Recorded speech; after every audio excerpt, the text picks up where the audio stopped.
Selamat datang di channel Simar Imam. Sembari mendengarkan tinggalkan like dan komentarnya bosku. Jangan lupa pasang headset kalian. Siapkan kopi dan camilan. Lupakan kenangan tentang mantan. Mari kita dengarkan sambil rebahan. Penguasa kuil surgawi. Bab 655. Ya, pada saat ini, bahkan ketika Dijia terluka parah dan melarikan diri, ketika dia ingin memanggil tubuh Dark Avenue untuk keluar untuk menyembuhkan lukanya, Dark Avenue tidak muncul, dia keluar. Apa? Ini. Bagaimana ini mungkin? Ini tidak mungkin. Diu, kamu. Bagaimana kamu bisa melakukannya? Di Qiong dan di Zhou, begitu mereka melihat Diu, mereka menjadi gelap setelah Dao-Dao dunia ditangkap, keduanya sangat terkejut dengan ekspresi tidak percaya di wajah mereka. Tak satu pun dari mereka mengetahui bagaimana Diu melakukannya. Dan tepat di depan hidung mereka. Diu berkata sambil tersenyum, oh, tidak ada yang mustahil. Segala sesuatu yang bisa terjadi secara alami memiliki hubungan sebab dan akibat. Berdengung. Saat berikutnya, saat Diu selesai berbicara, Dijia, yang telah melarikan diri ratusan mil di depan Diu dan yang lainnya, muncul langsung setelah melihat Diu memanggil jalan gelap. Dijia menatap Diu dalam kehampaan gelap yang jaraknya ratusan mil. Demikian pula, Diu menatap Dijia di sini. Setelah beberapa saat, sedikit pemahaman muncul di mata Dijia, dan dia berkata dengan muram, Diu, kamu memang seperti yang diharapkan. Diu juga tersenyum dan berkata, ya, Dijia, orang yang diam-diam kamu lacak selama 3000 tahun adalah aku. Hal yang kamu lacak memang ada. Dijia, yang berada dalam kehampaan gelap di kejauhan, menatap Diu dalam-dalam, mengangguk dan berkata, yah, itu masuk akal. Kamu mengendalikan jalan yang gelap, tidak heran kamu bisa mengejarku. Diu juga tersenyum dan mengangguk, menatap Dijia dan berkata, yah, lumayan. Kenapa, kamu tidak lari sekarang? Kamu mengerti, jika aku menyusulmu lagi, kamu tidak akan punya kesempatan. Dijia menatap Diu dengan wajah lebih muram dan berkata, kamu tidak bisa membunuhku, atau kamu benar-benar berpikir kamu bisa mengalahkanku. Diu terus tersenyum percaya diri dan berkata, baiklah, Dijia, aku tahu kamu harus memiliki beberapa rencana cadangan. Tapi siapa yang pada akhirnya akan tertawa, kemungkinanmu tidak tinggi. Setelah Diu berhenti, dia terus melihat ke arah Dijia dan berkata, Dijia, sejauh menyangkut kota, kamu tidak dapat melakukannya. Kamu hanyalah orang bodoh yang relatif kuat yang mengambil keuntungan. Jangan pergi dulu. Niat membunuh yang dingin tiba-tiba muncul di mata Dijia. Setelah menatap Diu beberapa saat lagi, sosoknya menerobos aliran turbulen ruang gelap di belakangnya, dan kemudian seluruh tubuhnya masuk ke dalamnya dan menghilang. Setelah Dijia pergi, jejak rasa jijik muncul di mata Diu. Ya, saat ini, Diu jelas tidak lagi menganggap serius Dijia. Adapun di Qiong dan di Zhou yang berada di samping Diu, mereka semakin bingung. Mereka berdua baru saja mendengar percakapan antara Diu dan Dijia, tetapi setelah mendengarnya, mereka tidak dapat memahaminya. Diu, di Qiong dan di Zhou hanya bisa melihat ke arah Siang Diu lagi. Tanyakan pada Diu apa yang terjadi. Diu mengangkat tangannya dan menunjuk ke jalan gelap, dan tiba-tiba jalan gelap di kehampaan gelap secara bertahap bergabung dengan naga raksasa dari dinasti Celestial Gelap. Boom, boom, boom. Dan saat jalan dunia gelap semakin terintegrasi dengan naga takdir nasional dinasti kegelapan, aura naga hitam menjadi semakin kuat. Demikian pula, sebagai satu-satunya pengendali dinasti langit kegelapan, Diu.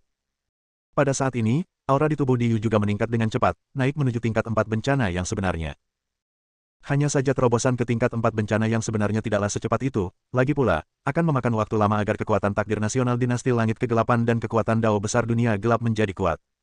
Terintegrasi sempurna.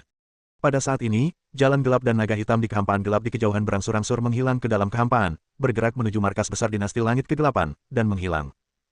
Sampai saat ini, Diu tersenyum dan berkata kepada Di Qiong dan Di Zhou, sebenarnya sangat sederhana, karena Dijia, dia tidak pernah menjadi roh kehendak jalan gelap, tapi aku, Diu. Pagi. Ledakan. Setelah mendengarkan kata-kata Diu, Di Qiong dan Di Zhou tiba-tiba merasakan gelombang besar di hati mereka. Sejenak tubuh mereka berdua terguncang mendengar kabar tersebut. Apakah kamu bercanda? 3. Yang telah menguasai jalan kegelapan selama ribuan tahun dan puluhan ribu tahun, bukankah kehendak jalan dunia gelap? Dan Diu adalah orangnya. Diu tersenyum dan melanjutkan, sekarang sudah tiba, dan momen terakhir akan datang, jadi tidak ada yang perlu disembunyikan. Jadi, kalian berdua, apakah kalian masih mengkhawatirkanku? Setelah Di Qiong dan Di Zhou terdiam beberapa saat, mereka berdua menggelengkan kepala dengan serius dan berkata, tidak lagi, saya akan memberi hormat kepada Kaisar Yu nanti. Di Qiong dan Di Zhou, pada saat ini, mereka berdua memahami identitas asli Diu. Secara alami, saya tidak lagi memiliki kekhawatiran di hati saya. Diu adalah kehendak dunia kegelapan Dao, jadi Diu pasti tidak akan membunuh mereka berdua. Semakin kuat mereka berdua, semakin kuat kekuatan dinasti langit kegelapan di bawah komandonya, semakin kuat Diu akan menjadi. Diu mewakili seluruh dunia gelap. Dalam hal ini, masuk akal. Misalnya, selama ribuan tahun ini, Diyu diam-diam merekrut semua pihak, bahkan yang terkuat di dunia, untuk melawan Dijia. Masuk akal juga mengapa Diyu mampu dengan cepat mengendalikan jalan dunia gelap tanpa membiarkan Dijia menelannya lagi. Diyu menarik napas dalam-dalam, dan akhirnya menenangkan hatinya, dan berkata dengan sedikit emosi, jalan dunia gelap telah terlalu lama dikendalikan secara paksa oleh Dijia, hingga saat ini, sebagian besar jalan gelap dihancurkan. Saya bisa menyingkirkan kendali Dijia. Aku sudah menunggu. Terlalu lama, terlalu lama. Mata Diyu sangat dalam. Temui Kaisar Yu. Temui Kaisar Yu. Temui Kaisar Yu.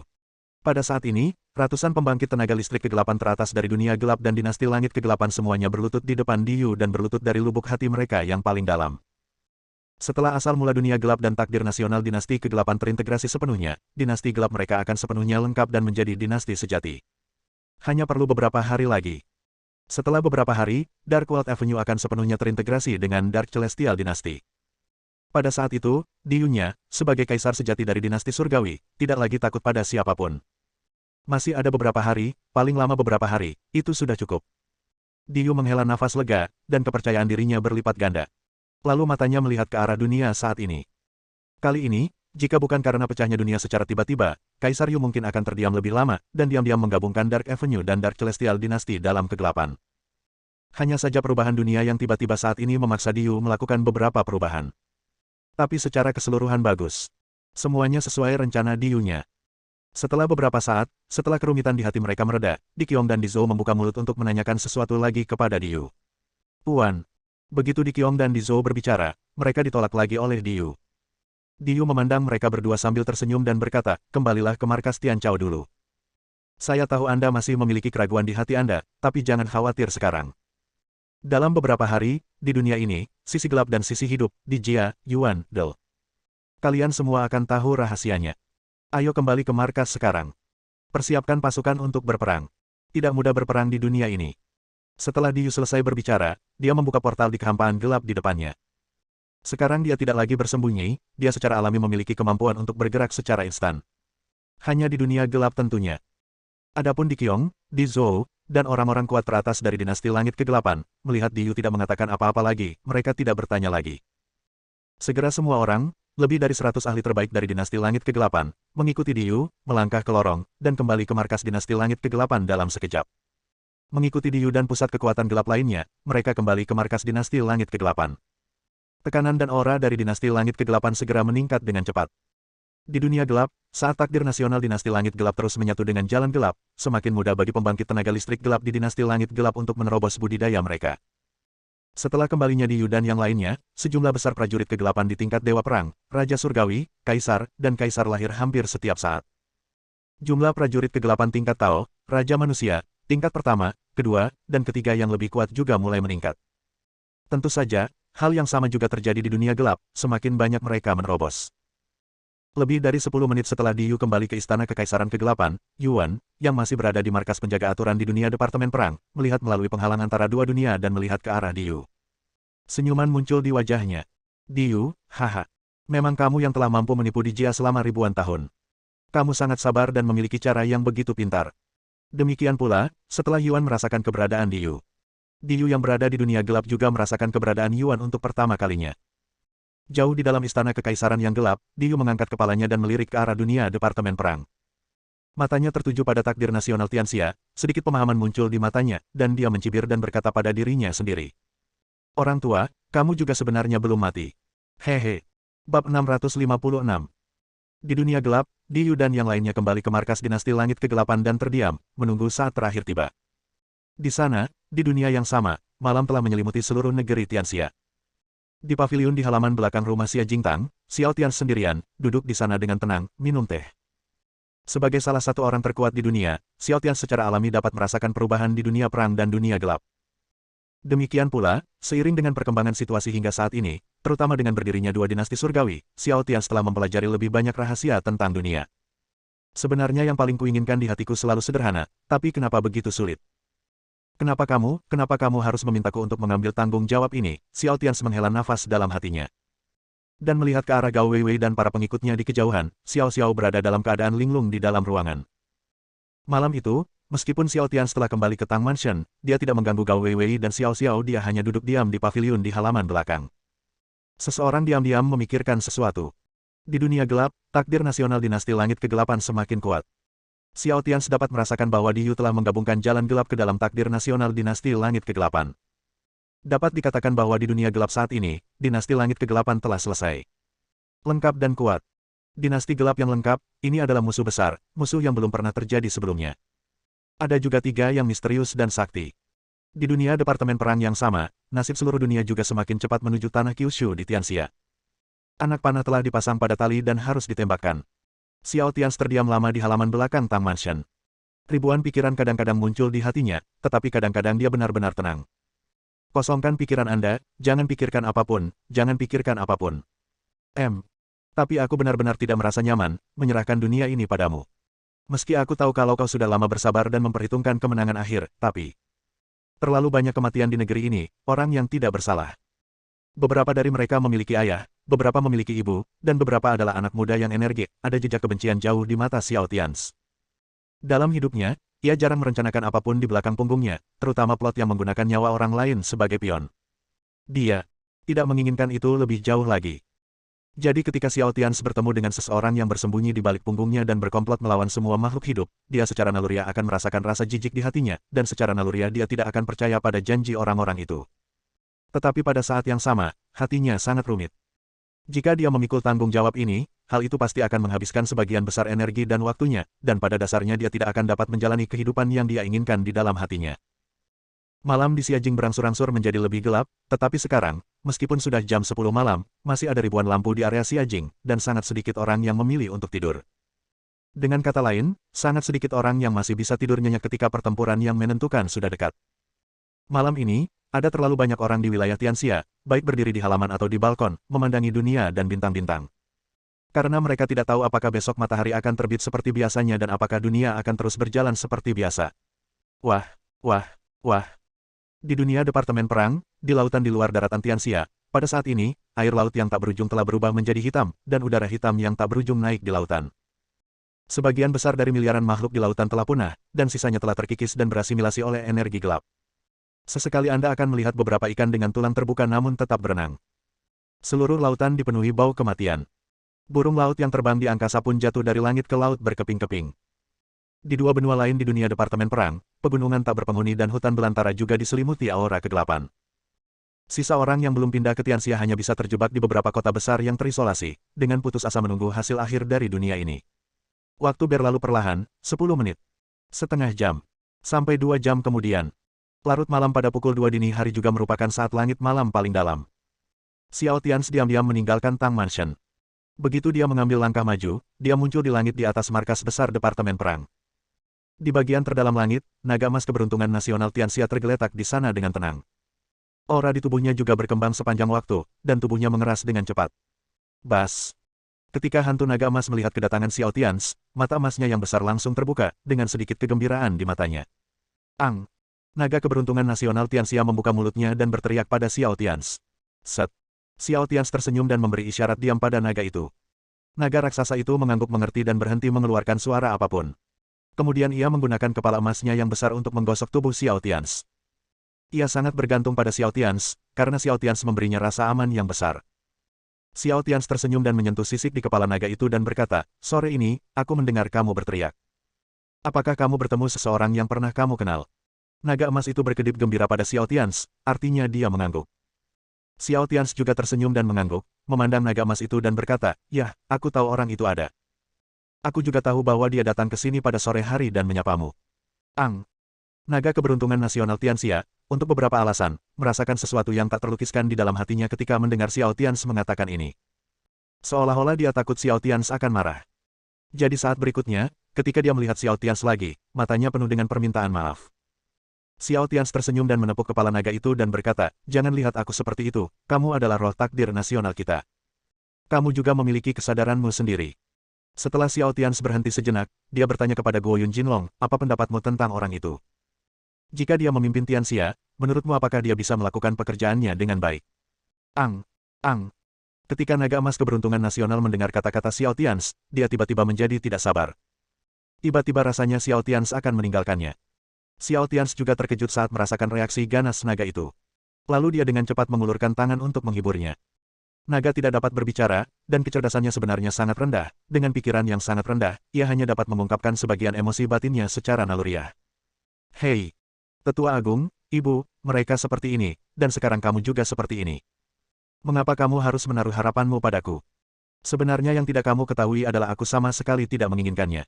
Aku tidak ingin menjadi kaisar dinasti ini. Aku hanya ingin bersama keluargaku. Perasaan ini sangat melelahkan, sungguh. Melelahkan. Ang. Jauh di langit di Xiajing, Xiao Tian sedang duduk di samping kepala naga raksasa itu. Naga itu mengecilkan tubuhnya dan masih menggosokkan kepalanya yang besar ke Xiao Tian. Setelah beberapa saat, Xiao Tian tersenyum dan menepuk kepala naga itu, berdiri dan pergi. Sampai Xiao Tian pergi untuk waktu yang lama, naga itu masih melihat ke arah perginya Xiao Tian dengan enggan. Lebih dari 10 menit kemudian, Xiao Tian kembali ke langit di atas wilayah tengah Tianxia.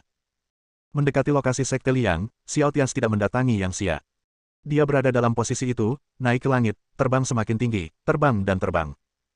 Lambat laun, tubuh Xiao Tian terbang semakin tinggi, dan daratan Kyushu Tianxia menjadi semakin kecil dalam pandangannya. Lambat laun, tubuh Xiao Tian juga melewati awan di atas. Setelah melewati awan dan lapisan angin kencang, tidak ada udara. Setelah suara yang tajam, sosok Xiao Tian terbang keluar dari dunia Departemen Perang. Di ketinggian lebih dari 100.000 meter, dia memandang ke bawah ke seluruh dunia Departemen Perang. Ini adalah pertama kalinya Xiao Tian benar-benar keluar dari dunia Departemen Perang. Dia melihat sekeliling, dan kemanapun dia melihat, ada kegelapan. Hanya sesekali, ada seberkas cahaya ke arah matahari.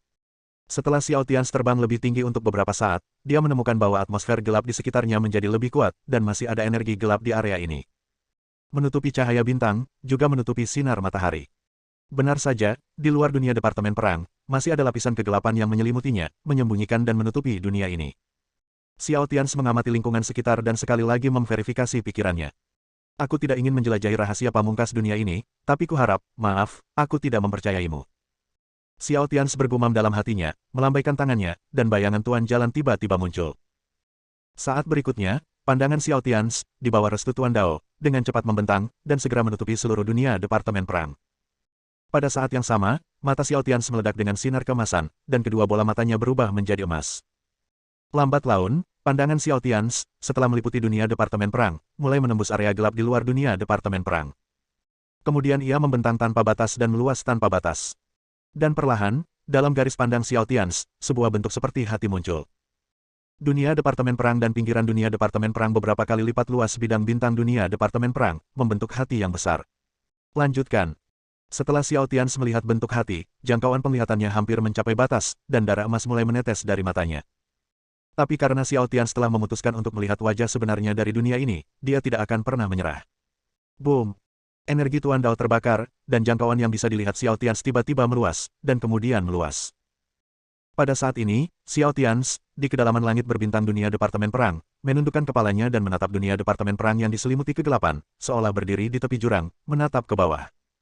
Karena di bawah seluruh dunia Departemen Perang, ada jurang gelap tanpa akhir yang terlihat. Wow! Air mata darah emas di mata Xiao Tian terus mengalir, dan semakin banyak yang tumpah.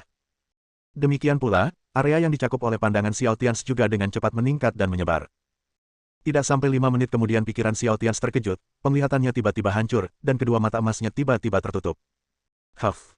Xiao Tian tidak bisa menahan diri untuk tidak mengerang kesakitan, tepat ketika dia dengan paksa mengamati langit berbintang. Ada beberapa reaksi balik. Kedua matanya terluka.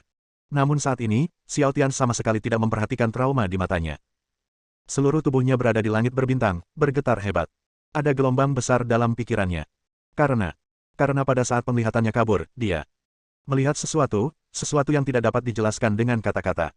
Itu adalah garis besar mayat yang tersebar di seluruh langit berbintang pada jarak yang tak terbatas. Dan sekarang Xiao Tian hanya melihat bagian atas dari mayat besar itu, bagian yang lebih kecil.